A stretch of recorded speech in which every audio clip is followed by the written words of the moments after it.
ආයිබෝවන් තෙරුවන් සරණයි සුබ මධ්‍යහනයක් වේවා.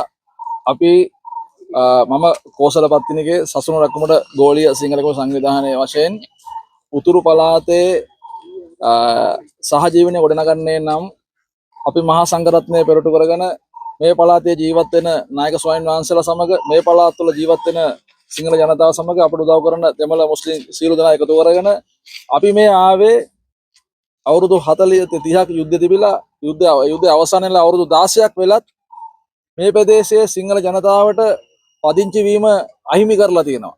ඒකේ සංදේශයක් ගරු ආණ්ඩුකාරතුමාට ලබා දෙන්න තමයි අපි ආවේ. මේක අපි කොළඹ දක්වා යනවා. ඒතර මේ අර්බුදයේ විසඳීම සඳහා සැබෑ සහජීවනය ගොඩනගන්න අවශ්‍ය නම් මේ උතුරට අපිට අවශ්‍ය වෙනවා මේ ප්‍රදේශයේ ජීවත් වුණු සිංහල ජනතාව නැත පදිංචි කරන්න.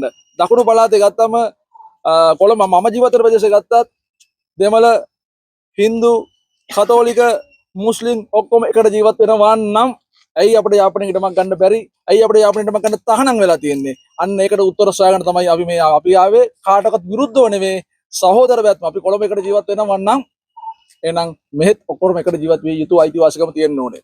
ඒක සනාථ කරන්න අපි අද සුළු පිරිසක් මෙතනට ආවේ. නමුත් මේක සනාථ නොවේ නම් අපි මුළු දකුණම මේ ස්ථානට කැඳවන්න ලෑස්ති. අපිට සාධාරණයක් වෙන්නේ නැත්නම් ඉදිරි මාස කිහිපය ඇතුළත අපි මුළු දකුණම මෙතනට ගෙනන්න කැඳවಸಿ අපි මේ පාගමන කොළඹ දක්වා යනවා. මහා සංඝරත්න පෙරටු කරගෙන මේ ප්‍රදේශයේ ජනතාවත් එකතු කරගෙන අපි ඒක කරනවා. ඒ වගේම අපේ සංඝ නායක හමුරුගේ අදහස් තියෙනවා. මෙතනට පැමිණි ශීල මාධ්‍යවේදීන්ට අනේක වරක් බොහොම ස්තුතියි. බෞද්ධ විදිහට අපි සියලු දෙනාටම නමස්කාරලා පින් දෙනවා. ඔයගොල්ලෝ ඇවිල්ලා මේක වාර්තා කරන්න. ඒ නිසා ඔයගලන්ට ගොඩක් පින් මේ වාර්තා කිරීම තුලින්.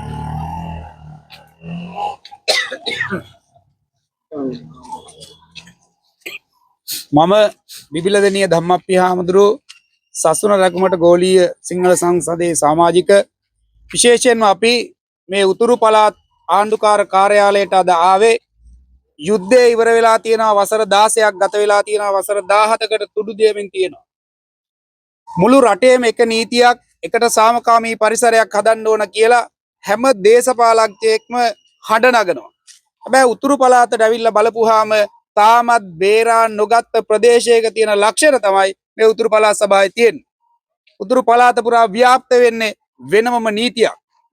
ඊටාම පැහැදිලිව දැනෙන දේ තමයි මේ උතුරේ ජීවත් වෙන අපේ සහෝදර දෙමළ ජනතාව සිංහල ජනතාව එක්ක කිසිම ભેද බින්න වීමක් නැහැ. ප්‍රශ්නයක් නැහැ. දේශපාලනයට මුවා වෙලා පක්ෂ හදාගෙන පිටරටවල් වලින් ලැබෙන යැපුම තමන්ගේ ජීවිකාව කරගෙන අදත් ත්‍රස්තවාදයේ වපුරන දේශපාලන කල්ලි කණ්ඩායම් වලට රිසිසේ වැඩෙන්න අපේ රටේ ආණ්ඩු කරපු අයත් කරන අයත් ඉඩ දෙන බව තමයි පේන්නේ. නිසා ඊටාම පැහැදිලිව මේ වෙලාවේදී අපි පිරිසක් ඇටියට එකතු වෙලා මෙතෙන්ට ආවේ උතුරත් කරුණා කරලා රටේ සාමාන්‍ය නීතිය ක්‍රියාත්මක වෙන තැනක් බවට පත් වෙන්න ඕන. මෙහෙ ඉන්න අපේ සිංහල මිනිස්යන්ට මෙහෙ තියෙන අපේ ඓතිහාසික නෂ්ටාවශේෂ වලට විහෙර විහාරස්ථාන වලට අනිත් අයට ලැබෙන සැලකිල්ල සම්මානයේ ගෞරවය අයිතිය ඒ හැටියටම ලැබෙන්න ඕන කියලා ලෝකයේ එක්ක යාවෙලා එක්සත් ජාතීන්ගේ සංවිධානයේ කතා කරන්නේ ජාතීන්ගේ අයිතිවාසිකම් ගැන නම් ලෝකයේ එක්ක යාවෙලා කතා කරන්නේ ආගමික නිදහස පිළිබඳව නම් හැමතෙම තියෙන්නේ සාමාන්‍ය එක අයිතියක් එක උරුමයක් කියලා පිළිගන්නවා නම් මේ උතුරේ විතරක් ඒක නැතුව යන්න හේතුවක් නැහැ. ඒ අයිතිය නැති කරනවා නම් නැති කරන්නේ කාගේ ඕනකමටද කියලා හොයලා බලන එක අපේ වගකීම නෙවෙයි. ඒක වගකී යුත්තන්ගේ බලධාරීන්ගේ නිලධාරීන්ගේ වගකීම. පැහැදිලි. මේ රටේ ආණ්ඩු කරපු අයත් ඒ වගේම කරන අයත් ඒ ඓතිහාසික වගකීම පැහැර හැරලා තියෙන්නේ.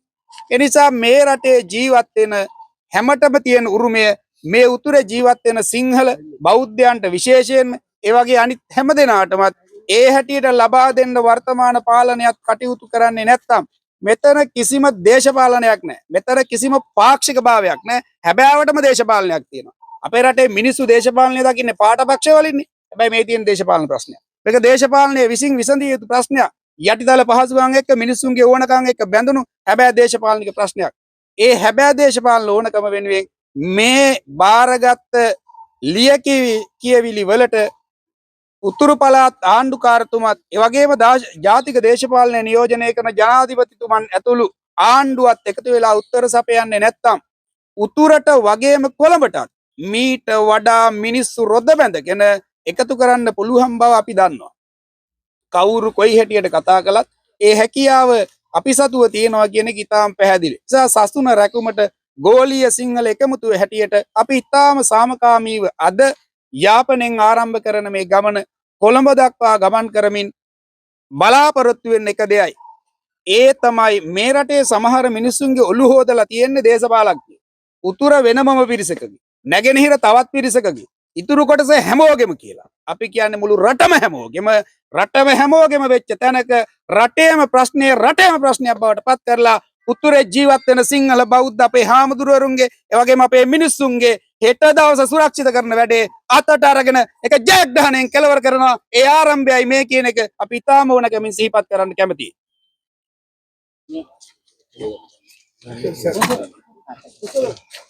වචන අවභාවිතා කරමින් මේ දේශපාලන ගේම් එක එහෙම නැත්නම් මේ දේශපාලන ව්‍යාපාරය එහෙම නැත්නම් මේ බලයත්පත් කර ගැනීම සඳහා ජනතාව බෙදා වෙන් කර ගැනීමේ කාර්යය දැන් වසර ගණනාවක සිට සිද්ධ වෙමින් පවතිනවා. හැබැයි මේ වර්තමානයේ නව රජයක් පත් වෙලා තියෙන අවස්ථාවෙත් ඒ කාරණාව ඒ විදිහටම සිද්ධ වෙනවා. ඒතර මේ මොහොත වෙනකොටත් අපි පැහැදිලිව කියනවා මේ රටේ ජාතිවාදය කියලා දෙයක් නැහැ. මේ රටේ ආගම්වාදය කියලා දෙයක් නැහැ. ජාතිවාදය හෝ ආගම්වාදය තියෙනවා කියලා කියනවා නම් ඒක රැක ගන්න අවශ්‍ය වෙලා තියෙන්නේ පාර්ලිමේන්තුව තුල තමුන්ගේ ධූරයක් පත් කර ගැනීම. එහෙම නැත්නම් ඊළඟට දකින්න ජනාධිපති සිහිනය වෙනුවෙන් කියන කාරණාව දැන් පැහැදිලි. ඒ නිසා තමයි පාර්ලිමේන්තුව තුල හෝ ඉන් පිටත මේ කිසිදු දේශපාලකයෙක් ඔබ අදාරගෙන බලන්න මේ රටේ මෙතරම් අර්බුද තියෙන අවස්ථාවකවත් අපට බලය දෙන්න කියනවා හැරුණුකොට බලය අරගෙන කරන්නේ මොනවද කියන කාරණාව කියන්නේ නැහැ. බලය ගත්තට පස්සේ සිද්ධ වෙන්නේ මොනවද කියන කාරණාව කියන්නේ නැහැ. හැබැයි කියනවා අපිට බලය දෙන්නලු. හැබැයි කියනවා ඊළඟ ජනාධිපති මමලු. මේ රටේ බැලුවාම දැන් ජනාධිපතිවරු ඉන්නවා 10 15 දෙනෙක්. විපක්ෂ නායකවරයාගේ සිට මේ පාර්ලිමේන්තුව නියෝජනය කරන ඔක්කොම ජනාධිපතිලා. හැබැයි මේ ජනාධිපති වෙන්න සිහින දකින්න එක මිනිහෙක්ටවත් මේ ප්‍රශ්න වලට උත්තර දෙන්න පුළුවන් වුණාද කියන ප්‍රශ්නේ අපි අහනවා. මේ උතුරේ ජීවත් වෙන සිංහල දරුවට සිංහලෙන් උගන්වන්න පාසලක් දෙන්න බැරි ඇයි? මේ රටේ සිංහල මිනිස්සෙගේ මරණය වළඳා ගන්න කනත්තක් දෙන්න බැරි ඇයි? ඒතර අපි ඉල්ලන්නේ මොකක්ද මේ? මේ ඉල්ලන්නේ මරුණාම වළදාන්න කනත්තක්. මේ ඉල්ලන්නේ දරුවට ඉගෙන ගන්න පාසලක්. මේ ඉල්ලන්නේ මූලික මිනිස් අයිතිවාසිකමක්. එතකොට ඒක අහිමි වෙලා තියෙනවා නම් අපි අහනවා මේ රටේ සිංහල බෞද්ධ කියන නායකයෝ ඇවිල්ලා පපුවට ගහගෙන පොළොව ඉඹලා මේ රට පාලනය කරා නේද? හැබැයි අදටත් විකුම්පුර ගමේ මිනිහෙක් වල්ලන්න කනත්තක් නැහැ.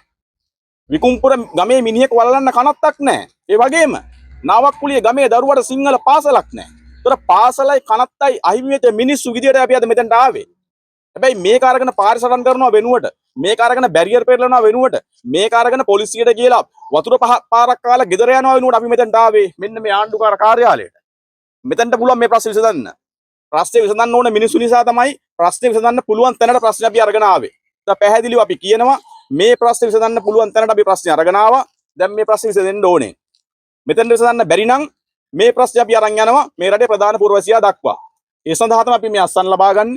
ඒ සඳහා තමයි අපි මේක හෙට වැලියෝෙන් ආරම්භ කරලා අනිත් අනුරාධපුරයට ගිහිල්ලා ඊට පස්සේ කුරුණෑගලට ඇවිල්ලා කුරුණෑගල සිට කොළඹ දක්වා ඇවිල්ලා බෞද්ධ සම්මේලනයට ඇවිල්ලා එතනට මිනිස්සු රැස් කරලා මේ ජනතාවගේ අස්සන් සහිතව මේ ලිපි අපි බාර දෙන්නේ මේ රටේ ප්‍රධාන පුරවැසියට. එහෙමනම් ඔහුගේ යුතුයකම තමයි මේ ප්‍රශ්නය තව දිග්ගස්සන්න නැතුව මේ මිනිස්සු පාරට ගේන්නේ නැතුව මේක ඇතුලේ දේශපාලන ගේම් ගහන්න දෙන්නේ නැතුව මේක ඇතුලේ ජනාධිපති සීන දකින්න මිනිස්සුන්ට බල්ටි ගහන්න දෙන්නේ නැතුව මේ ප්‍රශ්නේ විසඳන එක. අපි පැහැදිලිව කියනවා මේ ප්‍රශ්නය විසඳීම පමණමයි අපේ අරමුණ. මේක තුල බලය ලබා ගන්න, මේක තුල ඊළඟ ජනාධිපති සීනත් පත් කරගන්න, මේක ඇතුලේ කාව හරි බලයට ගේන්න. එහෙම කිසිම සීනයක් තියෙන මිනිස්සු නෙමෙයි අපි ආවේ මේ ප්‍රශ්නය වෙනුවෙන් සාධාරණ විසඳුමක් බලාපොරොත්තු වෙමින් ඒ උත්තරය අපිට දෙන්න කියන ඉල්ලීම සහ බල කිරීම පමණයි අපි මේ මොහොතේ කරන්නේ. හැබැයි ඒක සිද්ධ නොවෙනවා නම් ඒ සඳහා ඕනෑම කැපකිරීමක් කරමින් ජනතාව ඒකරාශී කරමින් මේ ප්‍රශ්නෙට සැබෑ විසඳුම ලැබෙන මොහොත දක්වා මේ සටන අරගෙන යනවා කියන පණිවිඩේ මේ මොහොතේ මේ ජනාධිපතිවරයාට අපිට දෙන්න සිද්ධ වෙනවා. බොහොම ස්තුතියි.